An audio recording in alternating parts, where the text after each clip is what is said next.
शुभ सकाळ पिलामाने आज आमे देखिबा शिक्षा वर्ष 2025-26 रो तुम मानकु दिया जाइथिबा अवकाशकालीन गृह कार्य सप्तम श्रेणी रो गणित विषय। प्रथमे देख पिलामाने प्रश्न 1 कहिला संख्या रेखा रे दर्शाई निम्नलिखित प्रश्न गुडी को समाधान कर।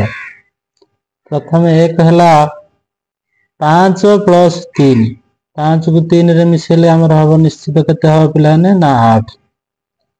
तापरे 2 देखिबा -3 + 6 एटा हबो केते ना 6 रु 3 गला रहला केते ना 3। तापरे 3 हला -3 + -6 उभय रे ऋणात्मक ताको आमे मिसेबा -9। तापरे देखो 4 नंबर 6 -4 इक्वल टू केते ना एट देखो पिलाने माइनस माइनस कोन हे गला प्लस 6 4 10। ये हला प्रथम प्रश्न रो उत्तर। देखो पिलाने प्रश्न 2 रे उत्तर लेखा कहिस -8 + -3 आमे आकु कोन करिबा ना प्रथमे संख्या रेखा रे दर्शेबा। जेहेतु संख्या रेखा रे कोइ प्रथमे देखा पिलाने -8 0 रो हमर मूल बिंदु 0 आमे प्रथमे 8 को जिबा -8 कोठी देखा पिलाने एरे वाले -8। तापरे कहिछि +3 रो अर्थ हो जे आमे पछकु धनात्मक पछकु फेरिबा केते एक करबे ना 3 1 1 2 3 केते रे पहुंचले देखा पिलाने -5। द्वितीय रे देछि देखा पिलाने +3 + -8 देखा संख्या रेखा रे हमर अछि प्रथमे देखा मूल बिंदु 0 रे आमे प्रथमे +3 को जिबा +3 देखा कोठी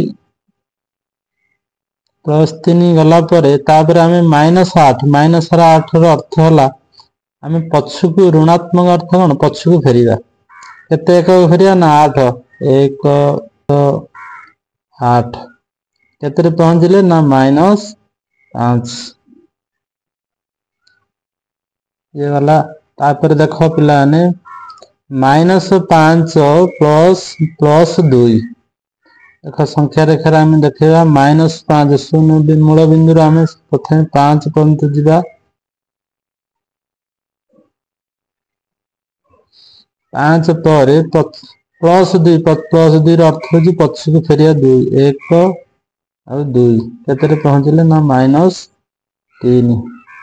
प्रश्न 3 कहिछि उत्तर लेख। देखो पिलाने एडे उदाहरण देछि -3 + -4 इक्वल टू केते ना -7 उभय रे आमे जदी ऋणात्मक अछि कोन करछे मिसुचे। देखो सिने उभय जदी धनात्मक जदी अछि देखो +4 + 5 +5 5 4 9 हला से बडी देखो पिलाने एडा मिसेबा +1 +6 +3 3 जार हमर मिश्रण अछि तेनु आमे कोन करिबा 6 3 9 1 10 बर्तन एडा हला 10। तापर देखो आमे ऊपर जो देथिला से भली गोटे उदाहरण -3 -6 ये केते हे गला ना -6 3 9। से भली एट देखो -4 -2 -6 ये गला प्रश्न 3 रो उत्तर। तापर देखो प्रश्न 4 भग्न संख्या रे जोग वियोग को नै 5टी गाणितिक प्रश्न प्रस्तुत करो और से गुडी को आमे समाधान करो। बर्तन देखो गोटे निया जाइछि देखो पिला माने 1 नंबर 15/8 + 7/12 प्रथमे आमे कोन करिवा भग्नांशर प्रथमे हर मानकर लसागु बाहर करिया। देखो पिला माने 8 और 12 रो लसागु केते आसीबो 4 2 8 4 3 12 3 9 6 4 24 आर लसागु आसिला केते पिला माने 24 लसागु आसिला। तापर आमे कोन करिवा ना प्रथमे भग्नांशर प्रथम भग्नांशर हर को ଲସାଗୁ ସହିତ ହରିବା। 8 କୁ 24 ରେ ହରିଲେ 8 3 24, ତେଣୁ ଯାହା ଆସିଲା ତାକୁ ନେଇକିରି ଆମେ ଲବେରେ ଗୁଣିବା ଭାଗଫଳ।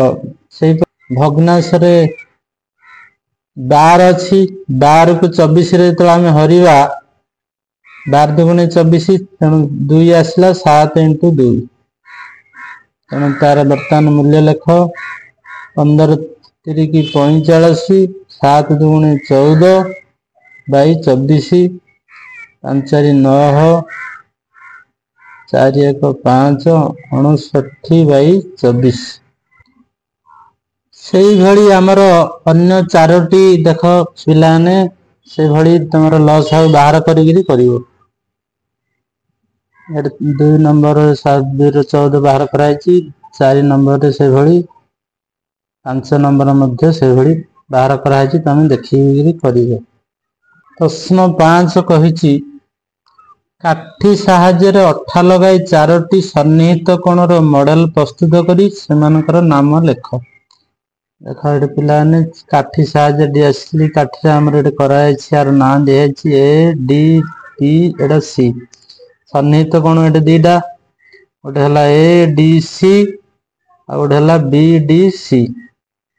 ଏଟା ହେଲା, ତାପରେ ଆଉ ଗୋଟେ ଦେଖ, ଆଉ ଗୋଟେ ସନ୍ନିହିତ କୋଣ ମଧ୍ୟ ସେଇଭଳି ନାଁ ଦିଆଯାଇଛି ପି କ୍ୟୁ ଆର, ଏଟା S, P Q S, S Q ଆର।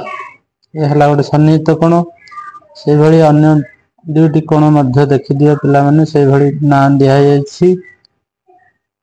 ଇଏ ଥିଲା ଆମର ଅବକାଶକାଳୀନ ଗୃହ କାର୍ଯ୍ୟର ପ୍ରତ୍ୟେକ ପ୍ରଶ୍ନର ସମାଧାନ। ଧନ୍ୟବାଦ।